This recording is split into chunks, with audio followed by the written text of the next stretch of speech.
Welcome to KRR kitchen. இன்றைக்கி நம்ம கிச்சனில் நல்ல ஒரு அருமையான சட்னி ரெசிபி தான் பார்க்க போகிறோங்க. தண்ணி சட்னினாலே எல்லாருக்கும் ரொம்ப பிடிக்கும். அதுவும் இன்றைக்கி நம்ம மதுரை ஸ்பெஷல் தண்ணி சட்னி எப்படி செய்கிறதுன்னு தான் பார்க்க போகிறோம். டேஸ்ட்டு ரொம்ப அருமையாக இருக்கும். நல்லா இட்லி தோசை மேலே நிறைய ஊற்றி பிசைஞ்சு சாப்பிடும் போது டேஸ்ட் அவ்வளோ ஒரு அருமையாக இருக்குங்க. இப்போ வாங்க இந்த சட்னி எப்படி செய்கிறதுன்னு பார்ப்போம். அதுக்கு முன்னாடி நம்ம சேனலை இப்போ தான் ஃபஸ்ட் டைம் பார்க்குறீங்கன்னா சப்ஸ்கிரைப் பண்ணி வச்சுக்கோங்க. கூடவே பெல் சிம்பிள் ப்ரெஸ் பண்ணி ஆளுங்கிற ஆப்ஷனையும் ப்ரெஸ் பண்ணி வச்சுக்கோங்க. அப்போ தான் நான் போகிற வீடியோஸ் எல்லாம் நோட்டிஃபிகேஷன் உங்களுக்கு உடனுக்குடனே கிடைச்சிட்டு இருக்கும். இப்போ வாங்க இந்த சட்னி எப்படி செய்கிறதுன்னு பார்த்துடலாம்.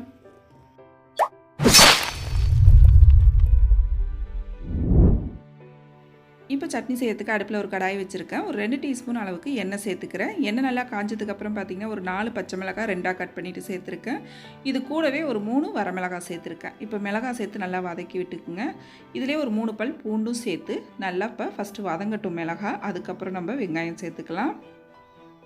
இப்போ மிளகாய் ஒரு பாதி அளவு வதங்கினதுக்கப்புறம் பார்த்திங்கன்னா ஒரு பெரிய வெங்காயம் கட் பண்ணி வச்சுருக்கேன்.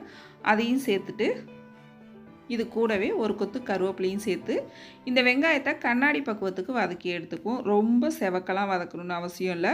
கண்ணாடி பக்குவத்துக்கு வதக்கும் போது தான் சட்னிக்கு நல்ல டேஸ்ட்டு கொடுக்கும். அதனால் வெங்காயத்தை ரொம்ப வதக்கிட வேணாம். இப்போ இந்த அளவுக்கு நீங்கள் வதக்குனீங்கன்னா போதும். இப்போ இது நல்லா நம்ம ஆற வச்சு எடுத்துக்குவோம். அதுக்கப்புறம் சட்னி எப்படி அரைக்கிறதுன்னு பார்ப்போம்.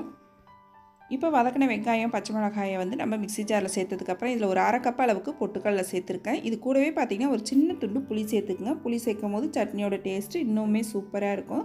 அப்புறம் இந்த சட்னிக்கு தேவையான அளவு உப்பு சேர்த்துட்டு இந்த சட்னியை கொஞ்சமாக தண்ணி சேர்த்து நல்லா நைஸாக அரைச்சி எடுத்துகிட்டு வந்துக்குவோம். இப்போ பாருங்கள் சட்னி அரைச்சி எடுத்துகிட்டு வந்துட்டேன். இது ஒரு பாத்திரத்துக்கு மாற்றிக்கிறேன். இந்த சட்னி பார்த்திங்கன்னா நல்லா தண்ணியாக வச்சு சாப்பிடும் போது தான் டேஸ்ட்டு ரொம்ப அருமையாக இருக்கும். அதனால் தண்ணி பார்த்திங்கன்னா கொஞ்சம் தாராளமாகவே சேர்த்து நல்லா கலந்து விட்டுக்குங்க. இந்த அளவுக்கு நல்லா தண்ணியாக இருந்தால் தான் சட்னியோட டேஸ்ட்டு நல்லாயிருக்கும். இப்போ இதுக்கு தாளிப்பு கொடுத்துருவோம். இப்போ சட்னி தாளிக்கிறதுக்கு பார்த்திங்கன்னா அதே கடாயில் ஒரு 2 டீஸ்பூன் அளவுக்கு எண்ணெய் சேர்த்துருக்கேன். எண்ணெய் நல்லா காஞ்சோன்னா 1 டீஸ்பூன் அளவுக்கு கடுகு உளுந்து சேர்த்து நல்லா பொரிய விட்டுக்குவோம். கடுகு உளுந்து நல்லா பொரிய விட்டுக்குங்க. இந்த அளவுக்கு நல்லா செவந்து பொரிஞ்சு வரணும்.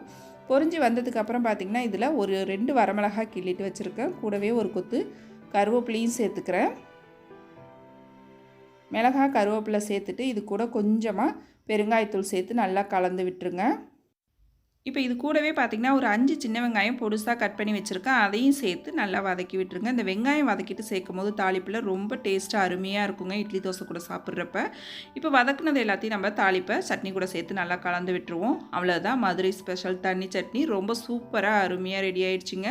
நல்லா இட்லி தோசையில் நிறைய ஊற்றி சாப்பிட்டு பாருங்கள். டேஸ்ட்டு ரொம்ப அருமையாக இருக்கும்.